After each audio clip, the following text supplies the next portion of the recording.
Assalamualaikum warahmatullahi wabarakatuh.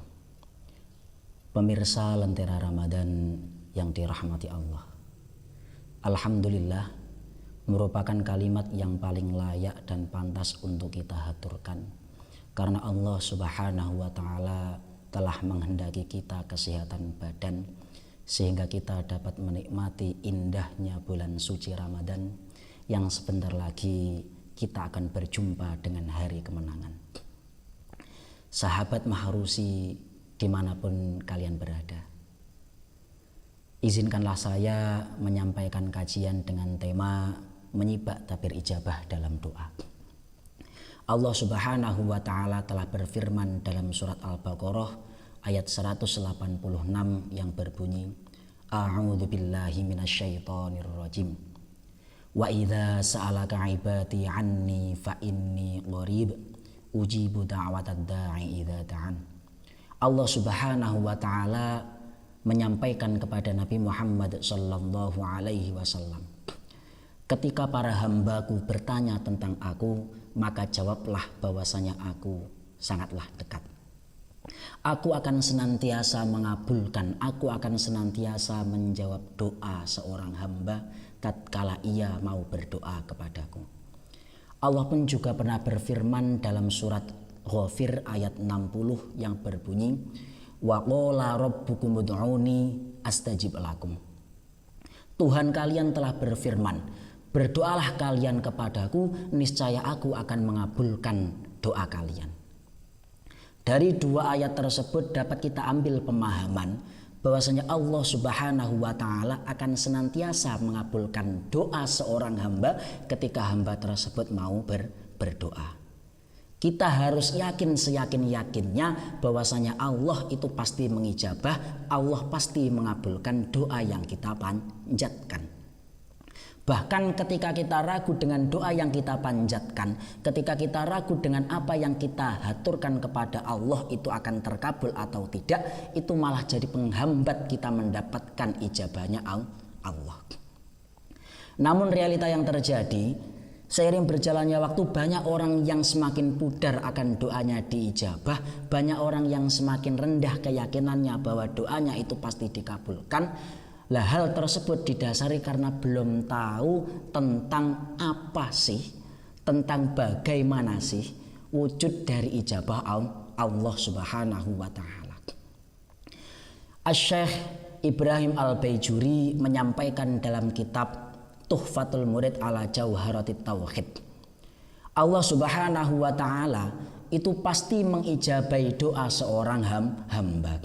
Namun dalam perwujudannya, dalam perwujudan doa tersebut, dalam perwujudan ijabah tersebut, ini terbagi menjadi beberapa macam yang beliau simpulkan kurang lebih ada tiga macam. Yang pertama, Allah mengabulkan doa seorang hamba sesuai dengan apa yang ia minta dengan tempo durasi yang tidak berselang lama. Taruhlah contoh ketika seorang mengalami sakit, kemudian ia berdoa kepada Allah sehingga tidak berselang lama dia oleh Allah dikehendaki mendapatkan kesembuhan.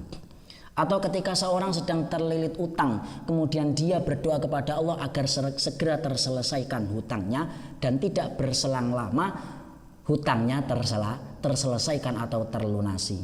Hal itu merupakan perwujudan dari ijabah Allah Subhanahu wa Ta'ala, sesuai dengan apa yang ia minta dengan tempo atau durasi yang tidak begitu lama.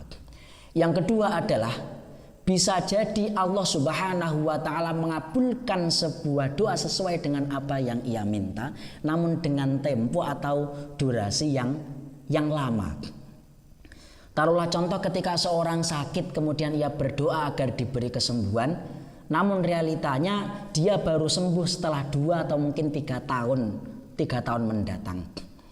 Hal tersebut itu bukan karena Allah itu enggan mengijabahi doanya, bukan karena Allah itu enggan segera menyembuhkannya, akan tetapi karena Allah Subhanahu wa Ta'ala paling tahu tentang apa yang paling maslahah, apa yang paling manfaat untuk seorang hamba tadi. Jadi bisa jadi ketika ia itu sakit, kemudian langsung oleh Allah diijabahi doanya, langsung sembuh, dia berhenti untuk berdoa. Lah, hal ini pernah dianalogikan oleh Habibina Maulana Habib Lutfi bin Yahya. Beliau pernah memberikan sebuah analogi, ada seorang ayah ketika ia pulang ke rumahnya dengan membawa makanan yang nikmat, dengan membawa makanan yang disukai oleh anaknya. Tatkala anak tersebut tahu bahwa ayahnya membawa makanan yang ia suka, sang anak langsung bergegas untuk memintanya. Namun sang ayah tidak langsung memberikan makanan tersebut karena dipandang tangan anak tersebut ini masih kotor. Sehingga orang tua tersebut, ayah tersebut itu tidak langsung memberikan makanannya, bukan karena tidak ingin memberikan, bukan karena tidak ingin anaknya menikmati makanan tersebut, namun agar anaknya tersebut membersihkan tangannya terlebih dahulu, kemudian ia memakannya.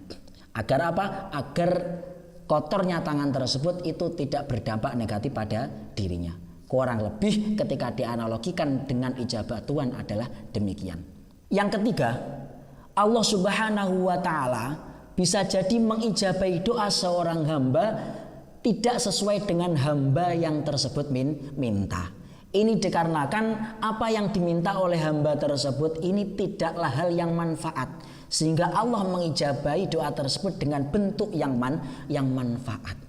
Atau mungkin bisa jadi apa yang ia minta ini adalah hal yang manfaat, namun Allah Subhanahu wa ta'ala mengijabahi dengan hal yang dirasa lebih manfaat menurut Allah Subhanahu wa ta'ala.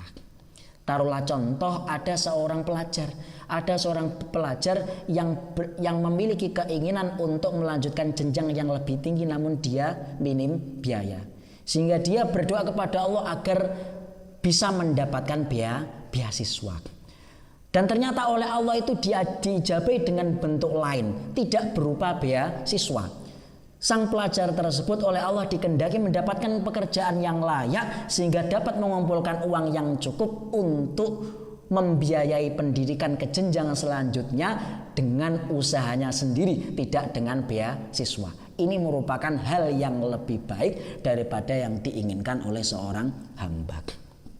Alhasil dapat kita simpulkan bahwasanya Allah Subhanahu wa ta'ala itu pasti mengijabahi, pasti mengabulkan doa seorang hamba dengan catatan ketika hamba tersebut ini mau berdoa kepada Allah. Dan keyakinan tersebut ini merupakan sebuah keharusan. Namun wujud dari apa yang dikehendaki Allah, wujud dari ijabah Allah ini merupakan hak prerogatif dari Allah Subhanahu wa ta'ala. Bisa jadi wujud tersebut sesuai dengan apa yang kita minta dengan tempo yang dekat.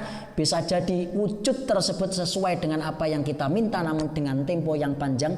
Bisa jadi wujudnya tersebut itu tidak sesuai dengan apa yang kita minta, namun menurut Allah hal tersebut adalah hal yang paling manfaat, maslahah dan penuh hikmah bagi kita menurut Allah Subhanahu wa ta'ala. Dari saya kurang lebihnya mohon maaf. Walafu minkum ihdinas siratal mustaqim. Wassalamualaikum warahmatullahi wabarakatuh.